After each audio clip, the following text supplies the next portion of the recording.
Imaginemos por un momento que alguien dirige una aerolínea masiva. De esas que tienen, digamos, 500 aviones volando sin parar por todo el mundo. Exactamente. Cientos de rutas, miles de pasajeros diarios.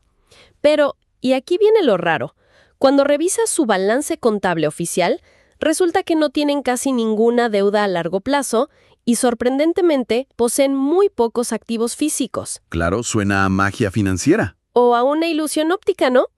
Y lo más loco es que hace unos años esta especie de espejismo no solo era súper común, sino que era perfectamente legal y avalada por todos los reguladores. Y de hecho, ese es el tipo de anomalías que hacen que la arquitectura financiera moderna sea tan fascinante. Solemos creer que los números de una empresa son, pues, una ciencia exacta. Sí, como si fueran física o matemáticas puras. Exacto, un reflejo inamovible de la realidad. Pero cuando te pones a analizar los cimientos, descubres que las reglas del juego han tenido que cambiar de forma drástica. O sea, dar giros completos para evitar que el mercado siga comprando estos espejismos. Por eso mismo, hoy vamos a sumergirnos directamente en la estructura de este lenguaje de los negocios. Para nuestra inmersión profunda de hoy, tenemos sobre la mesa una clase magistral excelente, el capítulo 2 sobre fundamentos contables, que fue diseñada por el despacho Balance Fiscal. Un material buenísimo, por cierto. Totalmente. Pero, a ver, la misión de este análisis a fondo no es repasar un glosario aburrido de términos contables. Para nada. Lo que vamos a hacer es cruzar la estructura clásica de IAS-MARA con los marcos conceptuales de las normas internacionales de información financiera. Las famosísimas NIF. Esas meras. Y vamos a analizar cómo su aplicación ha impactado el mundo real de los negocios. Porque el objetivo aquí, para quienes nos escuchan, es decodificar cómo se lee verdaderamente la salud de una empresa hoy en día. O sea, las normativas modernas han revolucionado por completo conceptos que hace, no sé, 50 años parecían sagrados e inmutables. Sí, como lo que significa ser dueño de algo, ¿verdad? Ajá, o lo que realmente significa estar endeudado. Incluso cómo medimos la eficiencia de un negocio. Y ojo, esta evolución normativa afecta absolutamente todo, desde el análisis de riesgo que le haces a una pequeña startup tecnológica hasta las fusiones corporativas más gigantes del planeta. Bueno, vamos a desempacar todo esto. El andamiaje completo arranca con una premisa, digamos, bastante simple. La ecuación contable básica, que nos dice que el activo es igual al pasivo más el capital. A igual a P más C. La fórmula mágica. Tal cual. Y la mayoría de la audiencia probablemente ya tiene claro el concepto fundamental de que todo lo que una entidad posee o controla, o sea, sus activos, tuvo que ser financiado por alguien, ¿no? De algún lado tuvo que salir el dinero. Exacto. O fue a través de financiamiento externo, que vienen siendo los pasivos y las deudas, o fue fondeado directamente por el bolsillo de los dueños, que es el capital. Pero revisando a fondo el material de balance fiscal, resulta que el verdadero salto cuántico está en cómo estas normas NIF decidieron reescribir la definición misma de la palabra activo. Sí, ese fue un cambio de paradigma brutal, porque históricamente el mundo comercial operaba bajo una lógica bastante directa. Un activo era prácticamente un sinónimo de tener el título de propiedad legal. Claro, el papelito habla. Exacto. Si tenías la factura original a tu nombre, o la escritura pública de un terreno firmada por un notario, bingo, ese era tu activo. Pero el marco conceptual de las NIF rompe con esto por completo y estipula algo muy distinto. Dice que un activo es un recurso controlado por la entidad derivado de eventos pasados del cual se espera obtener beneficios económicos futuros. O sea, la palabra determinante ahí pasó a ser control. Sí, desplazando casi por completo a la propiedad legal. A ver, me detengo ahí un segundo, porque esto para alguien que no está metido en auditorías todos los días suena a una zona gris gigantesca. Puede parecerlo, sí. Pensemos en un caso extremo. Supongamos que mi empresa desarrolla una fórmula secreta para, no sé, una bebida energética. Y esta bebida me genera unas ventas millonarias todos los meses. Pero yo decido nunca patentarla para que absolutamente nadie conozca los ingredientes. Como la receta de cierta bebida de cola muy famosa. Ándale, exactamente así. Legalmente, yo no poseo un certificado del gobierno que diga que esa propiedad intelectual es mía. O, a ver, un escenario un poco más terrenal. Imaginemos que tengo una maquinaria pesada enorme operando 24 horas en mi fábrica. Ajá. Pero resulta que está ahí bajo un contrato de alquiler comercial por 10 años. Si el contrato dice que legalmente la máquina le pertenece a la empresa fabricante, ¿cómo justifico meter ese equipo en mi propio balance como si fuera un activo mío frente a los accionistas? Bueno, la respuesta a ambas dudas está en el principio rector más poderoso que tiene la normativa financiera moderna, que es la sustancia económica sobre la forma jurídica. Sustancia sobre forma. Tal cual. Las NIFs establecen sin rodeos que la realidad comercial que vives día a día debe prevalecer siempre sobre lo que digan los contratos legales en papel. En el caso de tu fórmula secreta, a la norma no le importa que no tengas patente. Tu empresa es la que controla el acceso a esa información y, lo más importante, tú eres quien cosecha en exclusiva los beneficios económicos que esa fórmula genera cada mes. Por lo tanto, es mi activo. Exactamente. Genera beneficios y lo controlas. Y respecto a la maquinaria alquilada, la lógica es similar. Si tú vas a consumir prácticamente toda la vida útil productiva de esa máquina gigante, porque la vas a operar por 10 años diarios y controlas lo que produce, Pues la esencia económica dicta que yo ejerzo el control real del bien. así es. Básicamente a la normativa financiera ya no le interesa tanto de quién es la firma en el registro notarial. Le importa mucho más saber quién está haciendo dinero con la máquina y quién está asumiendo el riesgo de que si esa máquina se rompe, el negocio se detiene. ¡Qué locura!, ¿no? El control manda. Manda por completo. Y esa misma lógica de priorizar la realidad, digamos la realidad fáctica, también se aplica al otro lado de la ecuación, al lado de las deudas. A los pasivos. Ajá. Porque un pasivo ya no se reduce a tener un pagaré firmado formalmente frente al gerente de un banco. Un pasivo ahora es cualquier obligación presente que haya surgido a raíz de un evento pasado. A ver, ¿cómo funcionaría eso en la práctica? Pues imagínate una marca de electrodomésticos que tiene la costumbre de reparar equipos defectuosos gratis, ¿Ok? incluso cuando la garantía oficial de 6 meses ya expiró. Lo hacen simplemente para cuidar su reputación en el mercado, ¿no? Como atención al cliente. Claro, como una política no escrita. Exacto, no está escrita. Pero esa práctica sostenida genera una expectativa pública válida. Los clientes ya asumen que la marca responde. Bueno, bajo las reglas modernas, esa expectativa pública es una obligación real. Y se tiene que convertir obligatoriamente en un pasivo contable, aunque no haya ningún juez en el mundo que los vaya a demandar por no reparar una licuadora fuera de plazo. ¡Wow! O sea, la costumbre se vuelve deuda en el papel. Así de estricto es. Pero, a ver, si la sustancia importa más que la forma legal en todo esto, ¿cómo evitamos que el estado de situación financiera, el balance, se vuelva un caos total a la hora de interpretarlo? Porque si empezamos a mezclar activos legales con activos que solo controlamos por usarlos y deudas bancarias formales con deudas que nacen de una simple costumbre, pues necesitamos un sistema implacable para ordenar todo esto. Y ahí es donde entra la metodología clásica. Exacto. Las fuentes de balance fiscal y, bueno, la estructura académica de Elías Lara insisten mucho en que hay dos reglas de ordenamiento que son intocables: la liquidez y la exigibilidad. Sin esa jerarquía, te aseguro que el balance general perdería toda su utilidad para cualquier analista. Sería ilegible. O sea, los recursos que están del lado izquierdo de nuestra ecuación, los activos, se tienen que ordenar estrictamente por su grado de liquidez. Que básicamente es ¿qué tan rápido puedo convertir algo en billetes? Tal cual. La velocidad y la facilidad con la que ese bien puede transformarse en dinero en efectivo constante y sonante, sin perder valor en el proceso. Para visualizar esto de la liquidez, a mí me gusta usar una analogía, digamos, un poco casera. Me gusta imaginar que organizar un balance es idéntico a organizar el espacio en una cocina industrial. A ver, me gusta esa idea. ¿Sí? Mira, lo que vas a usar hoy mismo para preparar los platos o en los próximos días lo tienes que dejar súper a la mano sobre el mesón de trabajo principal. Y eso en contabilidad sería el activo circulante o corriente, el efectivo directo en la caja registradora, el dinero en la cuenta del banco o, digamos, las facturas que tus clientes te van a pagar en un par de meses. Claro, recursos de altísima liquidez. Los usas ya. Exacto. Pero, por otro lado, lo que sabes que no vas a usar hasta dentro de 5 años, como herramientas de repuesto o la licuadora industrial gigante que está atornillada al piso, eso va en el fondo de la despensa o no se mueve de la pared. Y ese es el activo no circulante. Los famosos activos fijos. Ajá.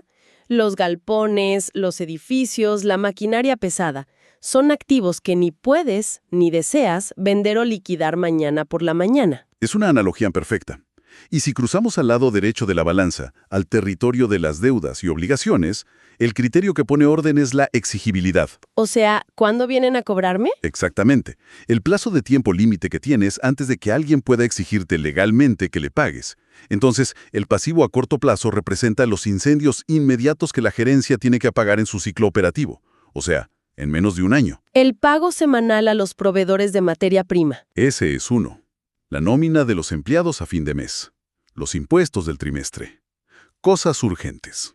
Mientras que el pasivo a largo plazo agrupa todas las obligaciones con vencimientos lejanos, como pueden ser los bonos corporativos a 10 años o un préstamo hipotecario por el edificio. Y hay un detalle específico en el material de Elías Lara sobre el tema de las provisiones que me pareció fascinante, porque mete de lleno un juego de probabilidades matemáticas en medio de números que deberían ser duros y exactos. Las provisiones siempre son un dolor de cabeza para los auditores. Seguro.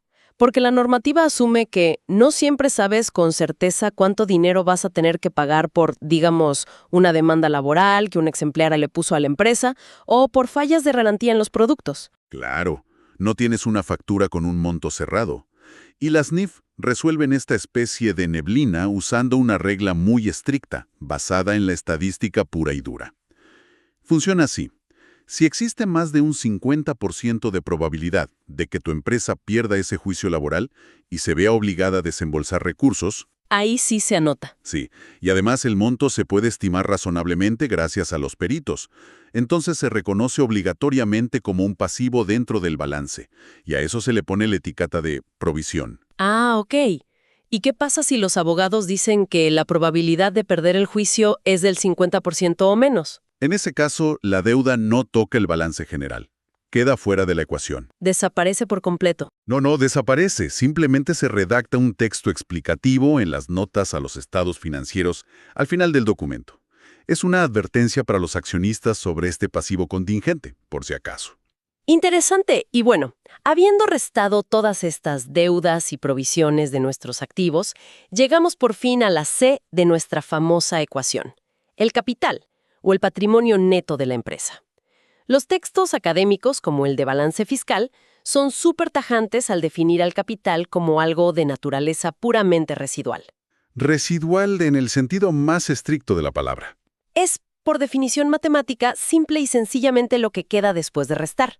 Activo menos pasivo. Y ese capital funciona en la práctica como un colchón de seguridad. Es la estructura que absorbe los golpes cuando las cosas van mal.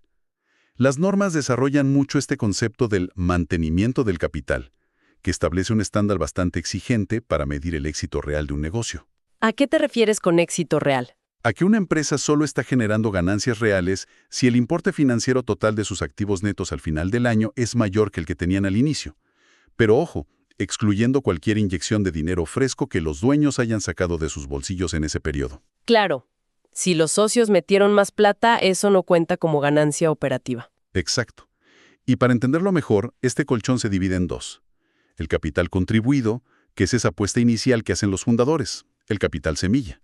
Y por otro lado, el capital ganado. Que engloba todas las utilidades que el negocio retuvo por mérito propio a lo largo de los años. Tal cual. Y aquí, justo aquí, es donde la mecánica interna se pone un poco compleja para mucha gente, porque toda esta teoría elegante choca de frente con el lenguaje coloquial, con el español de la calle. Ah, la famosa partida doble. Sí.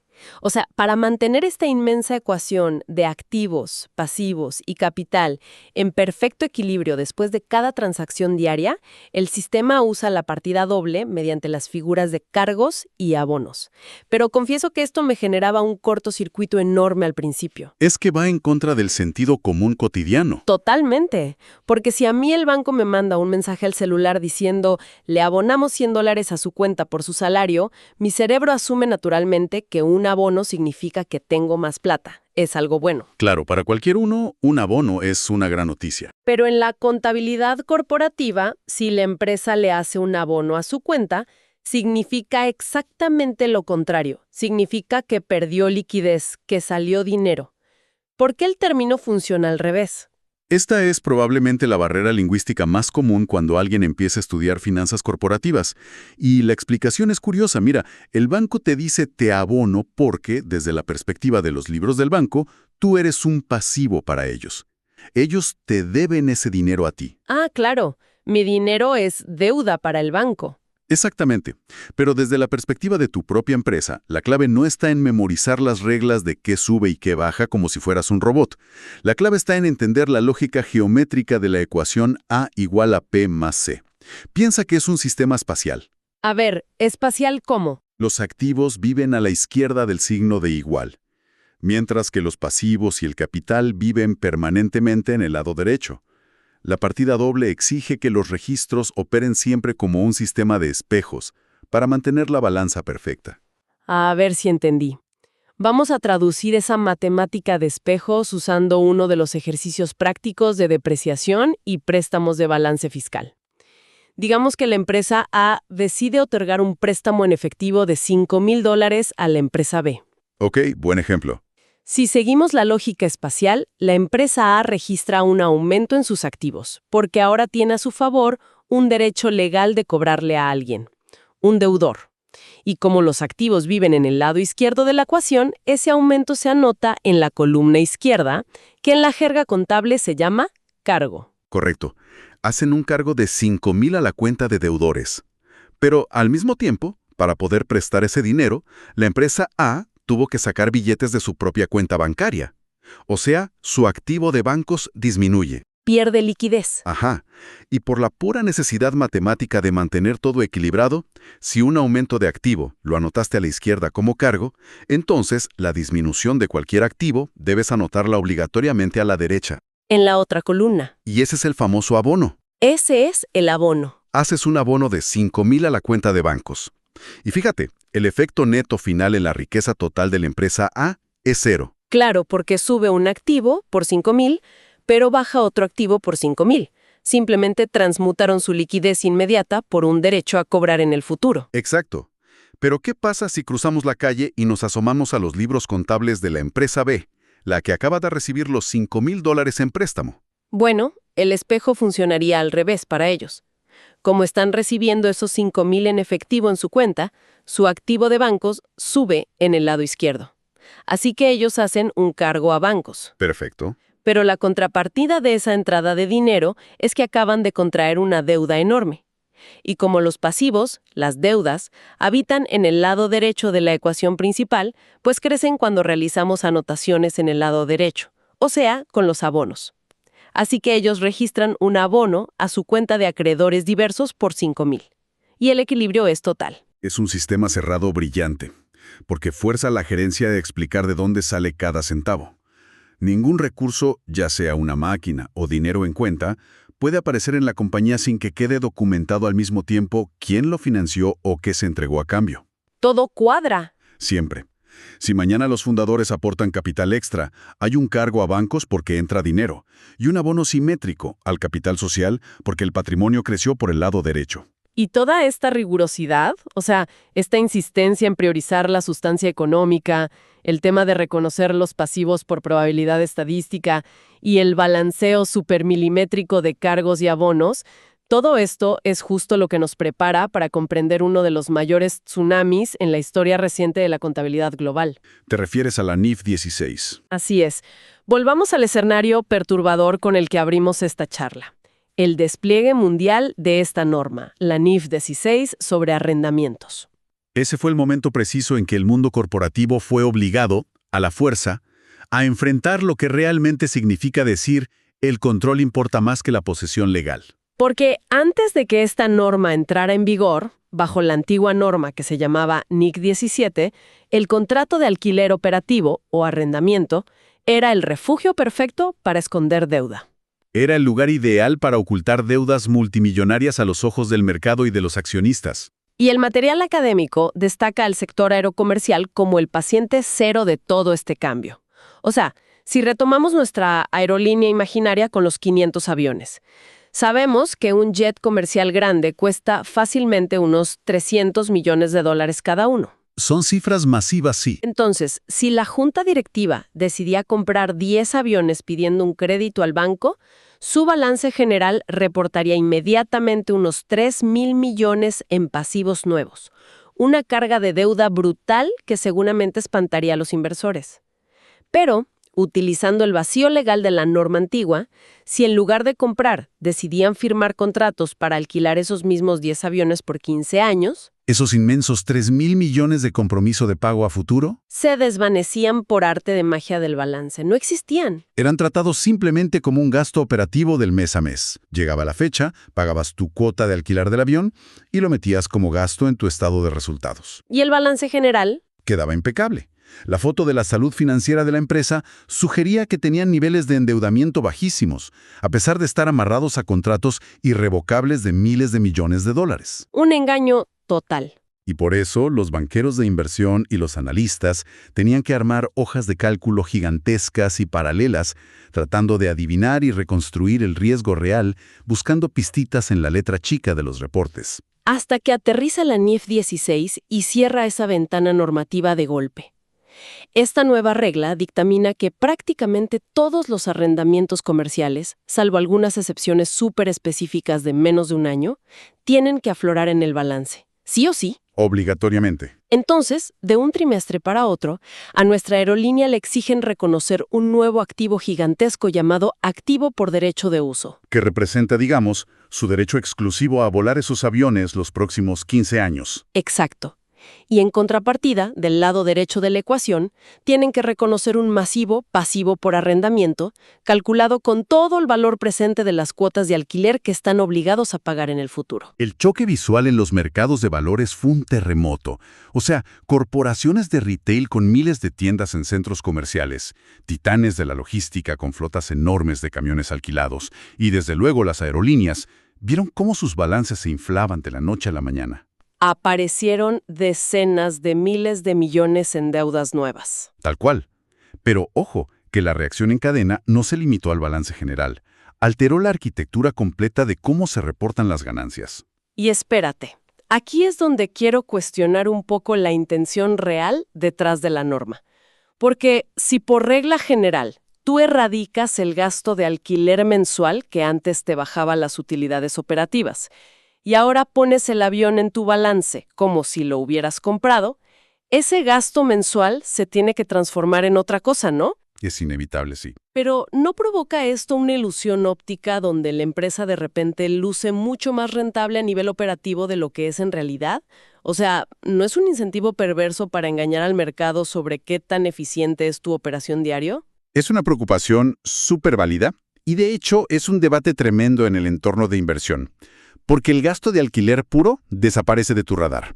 En su lugar, la NIF 16 te obliga a partir ese costo en dos componentes totalmente separados. ¿Cuáles son? Primero, tienes que registrar una depreciación sobre el desgaste de ese activo por derecho de uso, usualmente con el método de línea recta, repartiendo el costo del contrato en partes iguales cada año.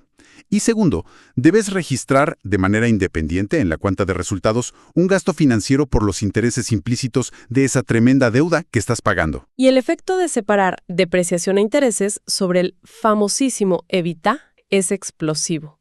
Y recordemos, el EBITDA mide las ganancias antes de intereses, impuestos, depreciación y amortización. Es básicamente el indicador sagrado en Wall Street para saber qué tan eficiente es la máquina operativa de una empresa. ¿Es el termómetro principal? Entonces, como el viejo gasto de alquiler se esfumó y fue reemplazado casualmente por depreciación y por intereses, que son justo dos cosas que el EBITDA excluye por definición, pues el margen de rentabilidad de la aerolínea parece saltar por los aires de forma fabulosa. Y esto sucede sin que hayan vendido ni un solo asiento de avión adicional. Ese es exactamente el riesgo sistémico, si los accionistas no saben diseccionar estas normativas. La transición a la NIF 16 anabolizó, inyectó esteroides artificiales a la vida de todas estas industrias que alquilan muchos activos. Creó una narrativa falsa de eficiencia frente a los observadores que no leen la letra chica. Y esta alteración se vuelve todavía más espinosa cuando metemos al gobierno en la conversación. Porque los recaudadores de impuestos en América Latina no siempre adoptan estas normas financieras internacionales con la misma rapidez. Ese es otro mundo. Las fuentes del material exponen esto detalladamente, de hecho usando el ejemplo de la autoridad fiscal peruana, la SUNAT. Sí, porque al gobierno, cuando le toca cobrarte el impuesto sobre la renta, no le importa para nada esta visión filosófica del derecho de uso, ni lee tus finanzas con los lentes de las NIF. Aquí vemos la típica colisión entre la contabilidad financiera, que busca darle visibilidad al inversor bursátil, y la contabilidad tributaria, que está construida para resguardar el dinero del Estado. Para la SUNAT en Perú, si el contrato de alquilar de tus aviones no dice explícitamente que los aviones serán tuyos legalmente al final del plazo, ellos rechazan por completo toda esta teoría del activo por derecho de uso. A los ojos de la ley fiscal, sigue siendo un simple alquiler. Exactamente. Un gasto mensual operativo normal y corriente, 100% deducible para pagar menos impuestos en ese mismo año. Lo que significa que, en la práctica, las empresas están atrapadas gestionando dos realidades diferentes al mismo tiempo. Por un lado, en el reporte financiero para la bolsa de valores, estás armando depreciaciones de activos sintéticos y calculando amortizaciones de intereses súper complejas bajo la NIF 16. Ajá, tu realidad financiera. Y por otro lado, cuando vas a Hacienda a pagar impuestos, les dices, miren, aquí está mi facturita del alquiler de la oficina de este mes, igualito que hace 20 años. Una bifurcación total. Y esto genera en los libros algo que los contadores llaman diferencias temporarias, porque el ritmo en el que estos gastos impactan las utilidades financieras, que suelen tener más carga de intereses al principio, no empata para nada con el ritmo constante del gasto que declaras en tus impuestos. ¿Y cómo se arregla ese desfase? Tienes que usar impuestos diferidos. Son como un puente matemático que los especialistas calculan para asegurar que, al final de los 15 años del contrato, el total de impuestos pagados cuadre milimétricamente con tus libros contables corporativos, a pesar de todas las distorsiones que ocurren en el corto plazo. No es un simple ejercicio académico para pasar un examen. Es literalmente el pulso que define la valoración comercial de un negocio, especialmente cuando hablamos del universo salvaje de las fusiones y adquisiciones, el M&A. Claro. Ahí es donde todo este trabajo contable se pone a prueba de verdad. Durante una adquisición, las firmas de auditoría usan los ratios financieros como si fueran herramientas de diagnóstico en una sala de emergencias. O sea, el análisis vertical de los estados financieros es la prueba de fuego definitiva. Y según el texto de balance fiscal, este análisis descansa sobre dos pilares que a veces los gerentes menos experimentados confunden muchísimo, a pesar de que miden cosas completamente opuestas. Me refiero a la eterna batalla entre la liquidez y la solvencia. Conceptos hermanos, pero muy distintos. Hay una frase en el material que resume esto con una claridad impresionante. Dice, la liquidez es contar con los billetes en la billetera en este instante para pagar la cena de hoy. Pero la solvencia es tener un patrimonio lo suficientemente grande para asegurar que el banco no te quite la casa en los próximos 5 años. Es una distinción perfecta. Es puramente un problema de tiempos.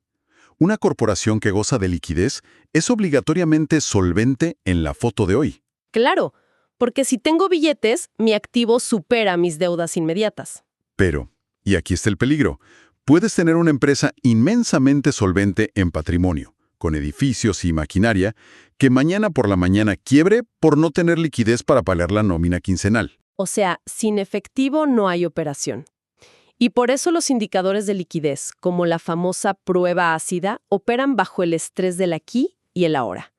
Miden sin contemplaciones si tus activos corrientes, excluyendo tu inventario de bodegas, porque no puedes obligar a la gente a comprarte la mercancía por emergencia, son suficientes para liquidar tus deudas inmediatas. Básicamente te hacen la gran pregunta. Si mañana ocurre un pánico en el mercado y la totalidad de tus proveedores exige que les pagues todas sus facturas al mismo tiempo, ¿tienes el dinero en el banco para responder? ¿O te vas a ver forzado a rematar a precio de descuento la maquinaria principal de tu fábrica? Y las expectativas sobre qué número es sano en un ratio de liquidez dependen muchísimo de la industria, ¿no?